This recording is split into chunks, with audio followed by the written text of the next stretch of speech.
Hello everyone, let's have more news about the Lakers, but first don't forget to subscribe to the channel and leave a like. Lakers rumors, the harsh reality of Austin Reeves' trade situation. The Los Angeles Lakers mid-season trade for Luka Doncic shook up the team in more ways than one. While improving the Lakers' short-term outlook, the trade now has Austin Reeves in a peculiar position in the trade market. Despite acquiring Doncic, the Lakers still failed to make it past the first round of the playoffs. Their roster has clear needs to address that can only be solved by moving Reeves, according to Bill Simmons. When Reeves gets traded this summer, and he will get traded, the stuff they get back for him is going to make it seem even worse. The Mavericks didn't get him in the Luka Doncic trade, Simmons said on the Bill Simmons podcast. Lakers fans adore Reeves, but Simmons sees him as the team's only real trade asset.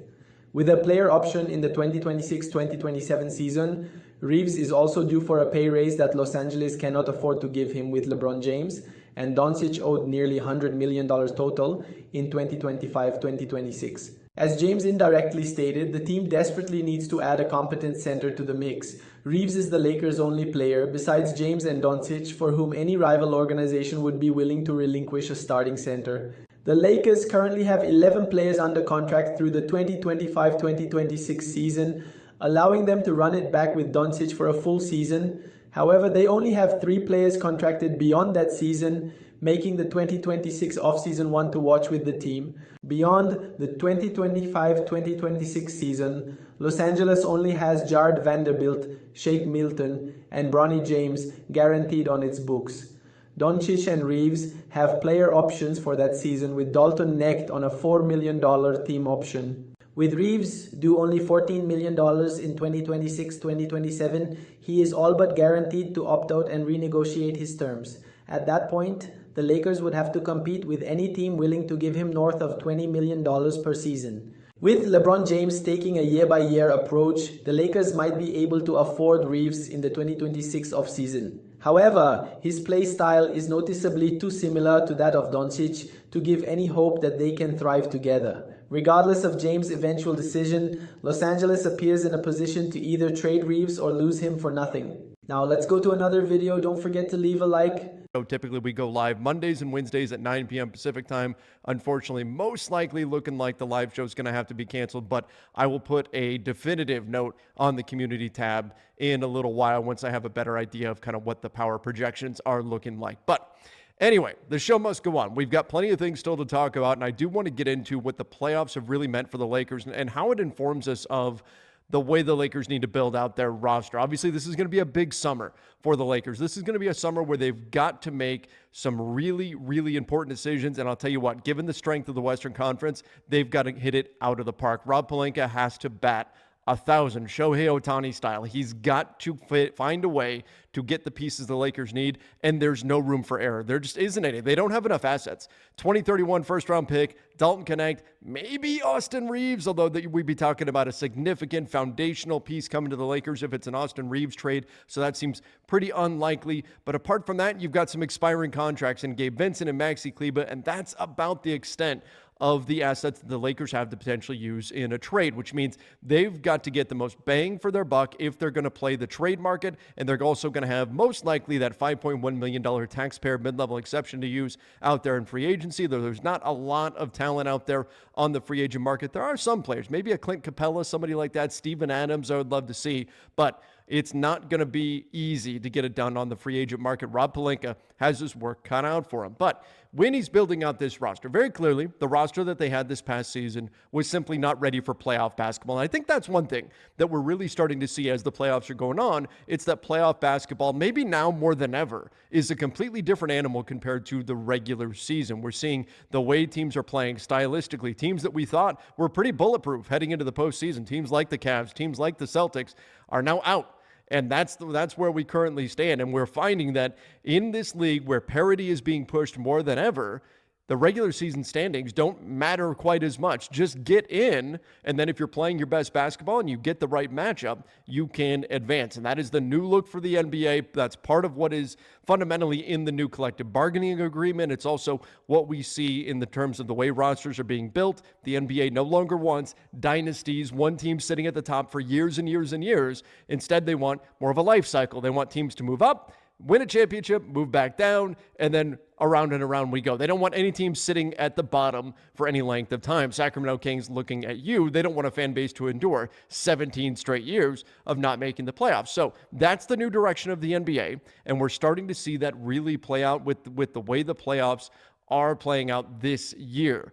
And so when we look at a player like, say, Naz Reid, we look at a player, and we're talking about Minnesota, we look at Julius Randle, we look at Dante DiVincenzo. These role players are becoming ever more important. Depth is becoming more important in today's NBA because the top-end talent is not all winding up on one team. We're not seeing the super team model play out nearly as much. So what does that mean for the Lakers? Well, it means that they've got to find depth. Should they be in the mix for Giannis Antetokonmpo? Absolutely. It's Giannis Antetokonmpo. You call. If you're Rob Pelinka, you make that call on Giannis and see what Milwaukee wants. Now, does that mean the Lakers have a real shot? No. Let's face it. Houston, San Antonio, unfortunately, West teams probably have a much better shot than the Lakers do at Giannis if and when he does indeed request a trade from the Milwaukee Bucks. But the Lakers model really, aside from landing like a Giannis-level superstar, it should be to add depth to this team. I think that's what the playoffs are definitively showing us. The teams that have survived and the teams that have advanced,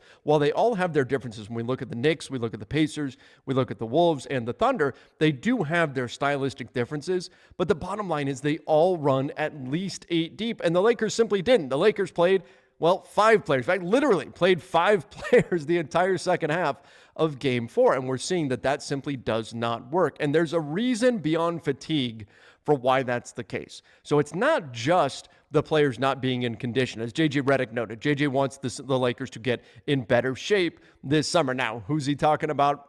I don't know. Anybody want to take a guess who he could potentially be referring to? For an entire half in a freaking playoff game is really the best idea anyway. What we're seeing between these teams that have made it, the 4 teams that are still surviving, it's that they are not only deep, but they have the ability to respond to what their opponent is doing out there on the floor. They do have that bit of flexibility in the way that they can play stylistically. By the way, let me know in the comment section, now that we're down to just 4 teams, who do you want to see win it all? OKC, Minnesota, New York, or Indiana? Give me your thoughts in the comment section. Who do you want to see go all the way? I'll tell you where I'm at. I am at a stress-free playoffs at this point. Why? Because the Clippers are gone, the Celtics are gone, and I mean, my goodness, even the Warriors are gone, the Nuggets are gone. I don't care who wins at this point. All the teams I did not want to see win the championship this year are gone. I'm a happy camper. It's a stress-free playoffs. Of course, would be much happier if the Lakers were still alive, but given the situation right now, I will take all the teams I did not want to see win a championship being out. But everybody let me know, who do you want to see win it out of the remaining 4?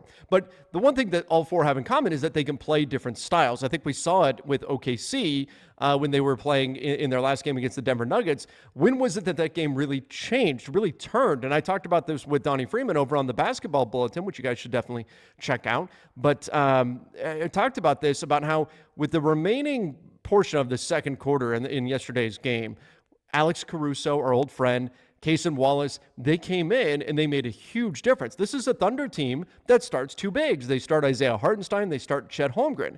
And what really turned the game for them is when they unleashed their defensive banshees on the Denver Nuggets. And suddenly the Nuggets were turning the ball over like crazy. The Thunder, they didn't have to play in their half-court offense nearly as much. They're running down the floor and they're getting easy buckets. They went small, but they have the option of going bigger as well. The Lakers this past season, the way the roster was constructed, they had no optionality. They could play one way, and it was 5 specific. It wasn't even big or small. They had 5 players that they trusted. That was it. Dorian Finney-Smith, Rui Hachimura, Austin Reeves, LeBron James, Luka Doncic. That was it.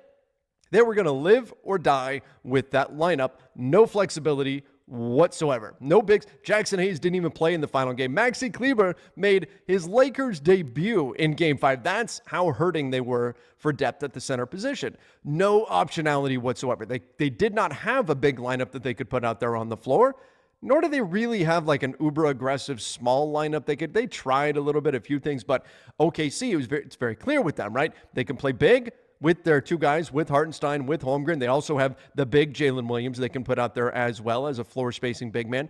And they have that small lineup that they can play as well. And the small lineup was absolutely dominant, just wreaked havoc on the Denver Nuggets. Then you look at, say, the New York Knicks. kind of similar, right? Karl Anthony Towns, you can play him outside, you can play him inside, you can play him in the paint. You want to go smaller, you can. You want to go supersized, you want to play Mitchell Robinson, who I think has actually been really key in the playoffs for the Knicks. You can play him as well, an absolute beast on the offensive glass. Maybe a trade target for the Lakers, by the way. Mitchell Robinson, something to keep an eye on.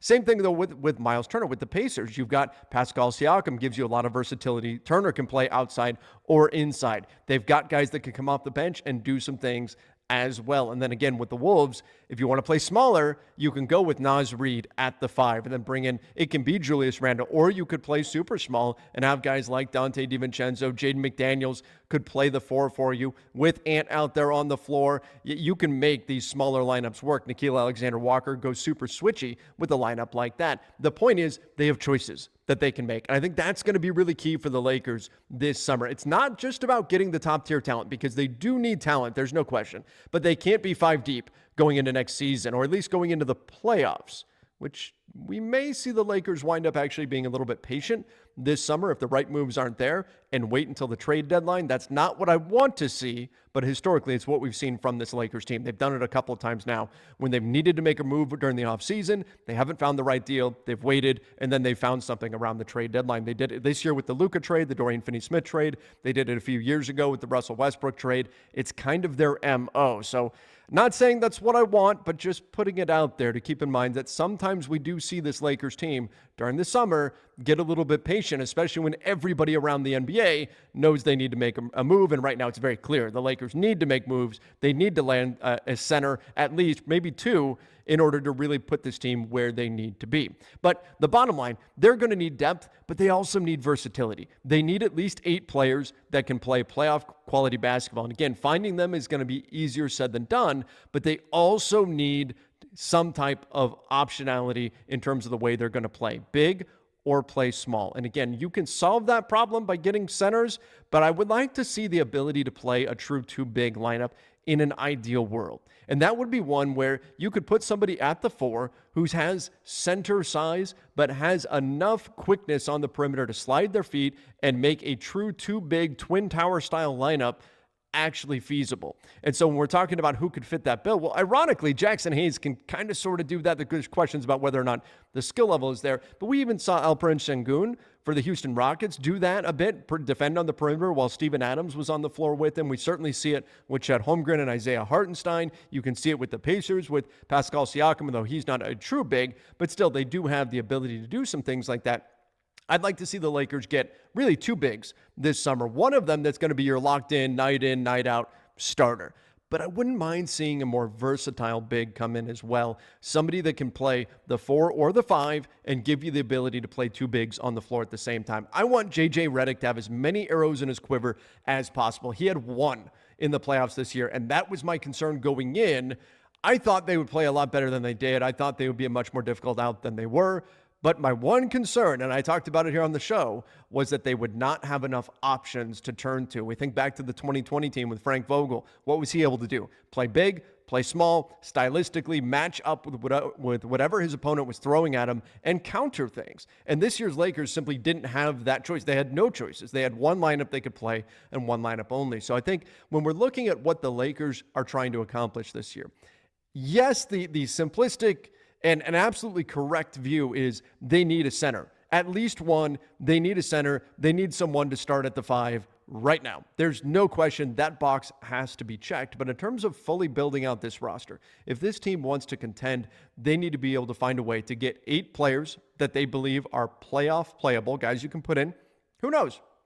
Maybe Dalton Knecht will become a playoff level player. Maybe he develops. Maybe he gets traded, right? So these guys are not static entities. They are going to change. They're going to shift. They're going to grow. They're going to develop. So maybe we do see some internal growth from the Lakers. But the bottom line, you need at least 8 guys that you can play convincingly in a playoff game. Jared Vanderbilt, fingers crossed, does the offensive game improve even a little bit this summer, because he's actually able to work out this summer compared to last summer when he couldn't. But they need 8 guys Whoever those 8 guys are, you've got to have them. And I would like to see the team structured in a way that would allow them to play big, would allow them to play small, would allow them to play all floor spacers and play 5 out, would allow them to play physical in the paint. That was the secret sauce of the 2020 championship team that should have never been split up the way that it was, but that's how the Lakers won a championship. Everybody in the NBA has built around that model since then. Since the Lakers did it in 2020, everybody has been building around that model, which made it even the more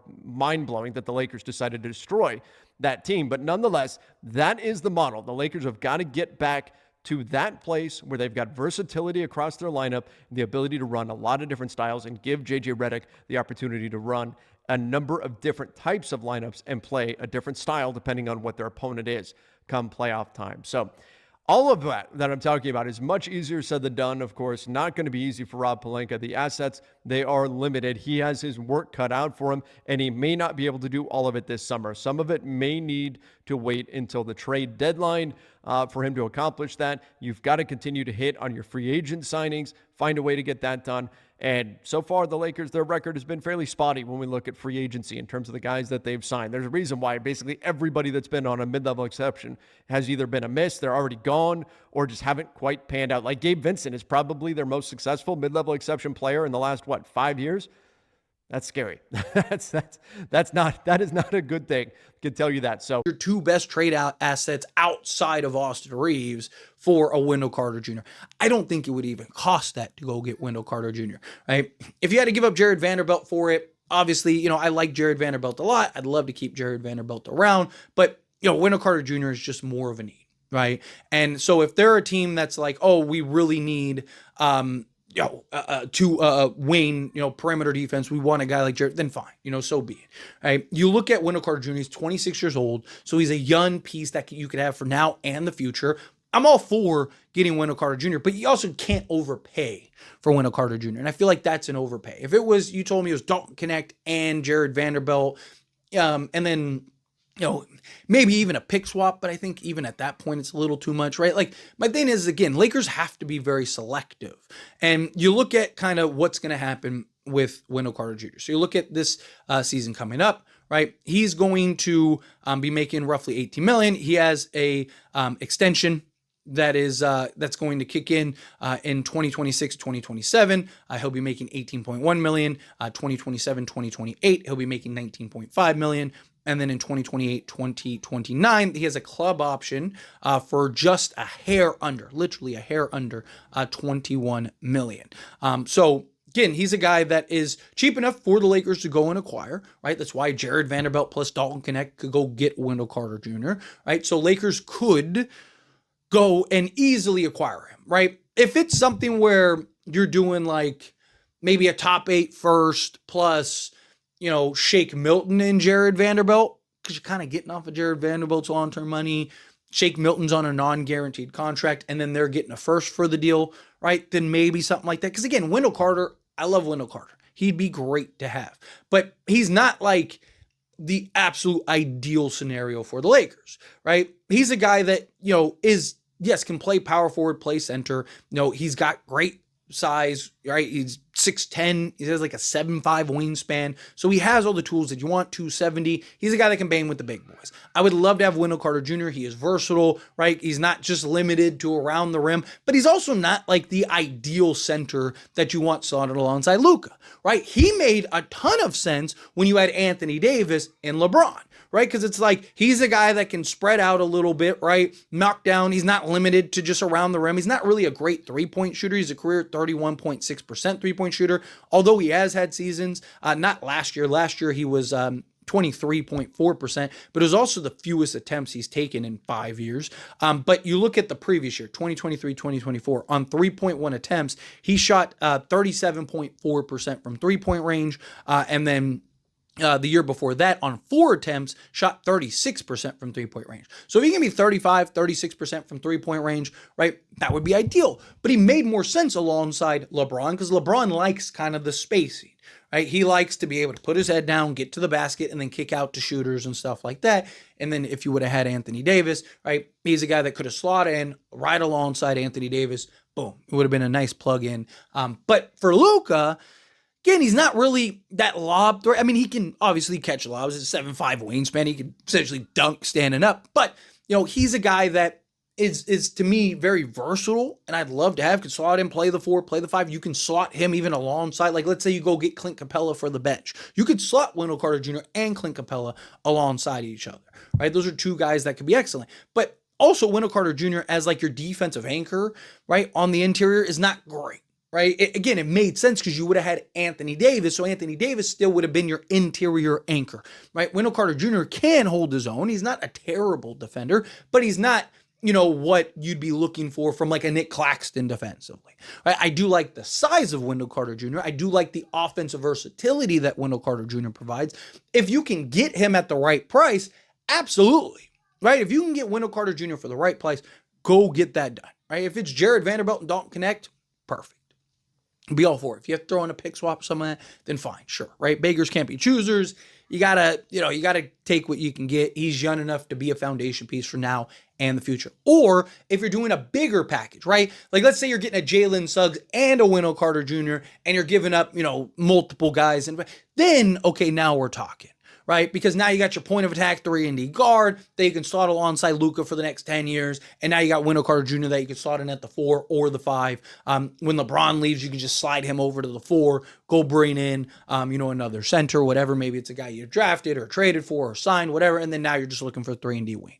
If the right deal is there, then fine, so be it. I would love to go and acquire that. But I don't want to overpay for Wendell Carter Jr. I think he's a great player. I think he's a guy that can really make an impact for the Lakers, right? He's on a down year. He didn't have a great season last year, right? It's just questions. But let's get into what he's done. What kind of impact can we expect? Like I said, last year was a down year. Last year was not a great year for him. 68 games played, started in 51. Averaged just a hair under 26 minutes per game.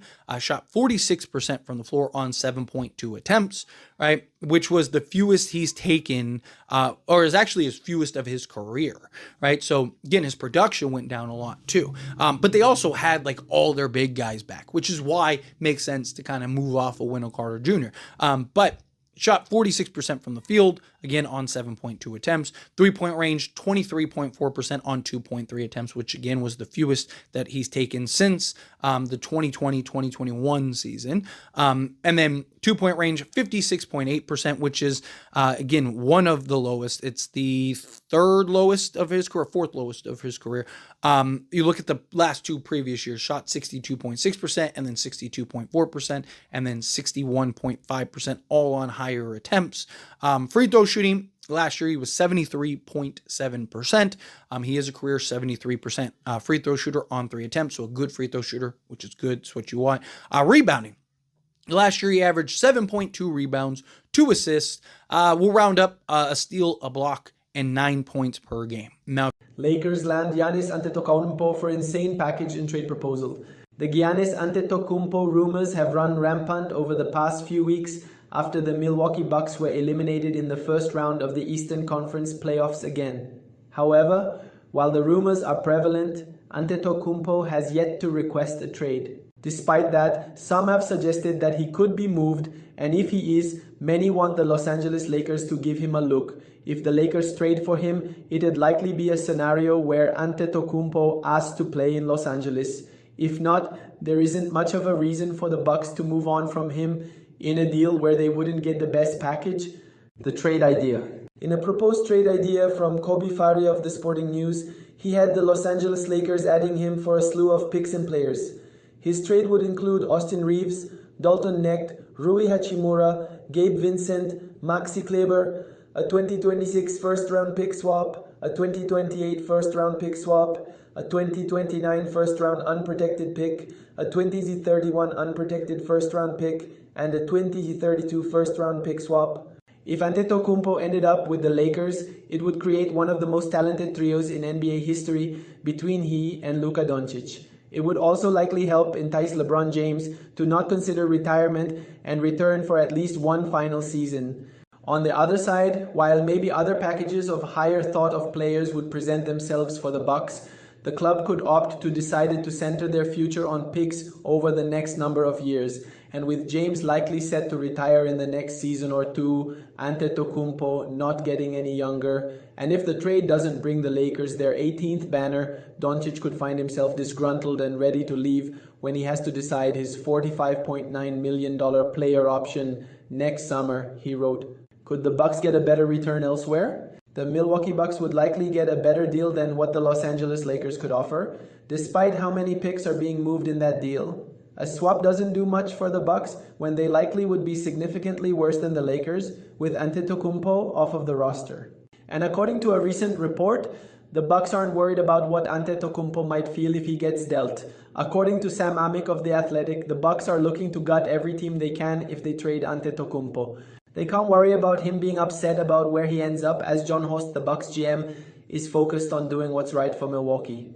Like, they want every scenario to gut the other team, and John Horst is going to go for blood here. I'm telling you, Sam Amick of The Athletic said on the Ringer NBA podcast, he just got a new extension. He has the organization's backing. John is not going to just try to be on good terms with Giannis. He's trying to do right by the Bucks.